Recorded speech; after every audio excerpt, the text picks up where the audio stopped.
Hello music makers, my name is Darling Katrina and I'm a music production beginner. Today I'll show you how I, a music production beginner, remade the wormiest earworm to have earwormed since espresso.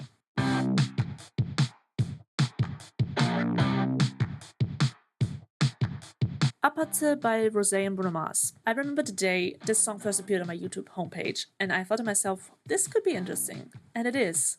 Interesting, fun, new, somewhat old, and pretty much perfect for me to push all other projects aside and focus my entire energy on trying to recreate what in my opinion is the perfect clash of K-pop and pop, funk, rock-ish, soul, or whatever it is that Bruno Mars dominates nowadays. I'm very excited for this one simply because it took me 3 full days of work to recreate the song and then another week to make this video. So without further ado, let's get into it. Just very quick before I start, I recorded this 3 times. The first time the audio sucked, the second time video sucked, and now I'm recording this from my mom's phone. So if you could like and subscribe, that would mean a lot to me. Thank you. Okay, so the first thing I did is I downloaded the original song, I dragged it into Logic, and I used the stem splitter to extract the different parts of the song. This is a really cool Logic function if you want to figure out what is going on within the different elements of a song, for example. I can listen to the vocals separately, or I can listen to the drums separately, whichever ones I need. So I did that, and then listened to the extracted drum part, which is pretty much the same thing throughout the whole song. It sounds like this. And then I tried to recreate it from that. The very first thing is a kick drum, as always. Then I added an open hi-hat into the beginning of each part. Just opens all of it up. I added 2 snares and panned them out to left and right, so the drums sound wider and sound like a real kit. And last there is a closed hi-hat to fill out the higher frequencies of the drum kit. It already sounds pretty much like the original, but there is still one thing missing, which is the claps. They're super significant and they just belong in there. So for the claps, I recorded myself clapping a bunch of times, joined them into 3 separate tracks, panning them out to the left, to the right, and to the middle. And then I bounced them and they sound pretty cool. All in all, I used the basic plugins as always. I used some equalization, I used some compression to get each individual kit piece into its respective frequencies. For the closed hi-hats and for the claps, I also added a spreader just so they sound even more massive, and I added some reverb, which adds to that broad feeling. Without the spreader and the reverb, for example, the claps sound like this. Very dry. Then I add the spreader and the reverb. They sound like they're in the room. That's pretty cool. To glue the different kit parts together, I used some compression, I used some console EQ and channel EQ, just so the kit sounds like a kit and not just different little elements stuck together. Without all of the effects, they sound like this. Already pretty cool, but with them they just sound much tighter. So that's for the drums. So for the bass, I recorded 2 different bass parts. The first is the verses and the chorus, which is a simple bass line. I recreated it by joining an analog with a synth bass. The analog bass uses these specific settings and sounds like this. Very clean. And the synth bass uses these specific settings and sounds like this.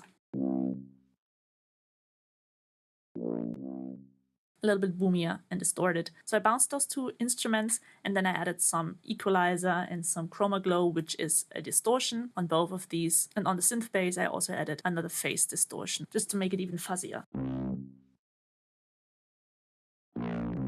So for the pre-chorus, the synth bass remains on those single notes, while the analog bass is much more dynamic.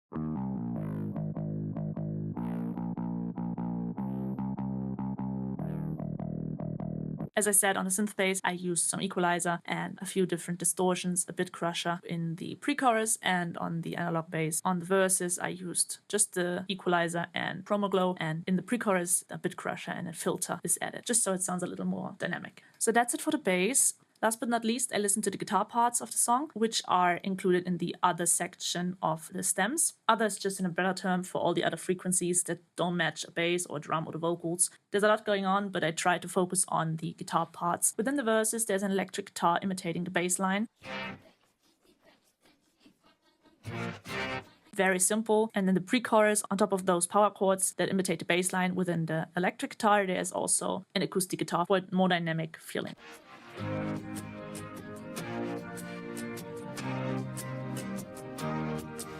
So I recreated that by recording electric guitar 3 times, panning it out both within the verses and within the pre-chorus. And then the pre-chorus that is added onto by 2 acoustic guitar tracks that I also panned out. I just did 2 for those because I'm not a great guitar player and I was struggling very much with the acoustic guitar. So for the verses, it sounds like this.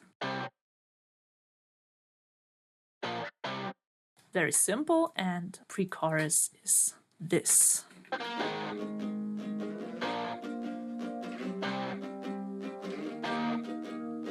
Right now it sounds pretty light. It sounds kind of like there's something missing, but within the context of all the other instruments, it sounds much better. So for the guitar parts, I added noise gate, I added compression by pedalboard, I added an amp, and I added some equalizer and compression. And for the acoustic guitars, I have also a limiter and a spreader again, just so to make it wider, and a delay. Just like I did with the bass and the drums, I glued it together by channel EQ and compression. So now that I explained all the different instruments and what I did, let's listen to the whole track in its entirety.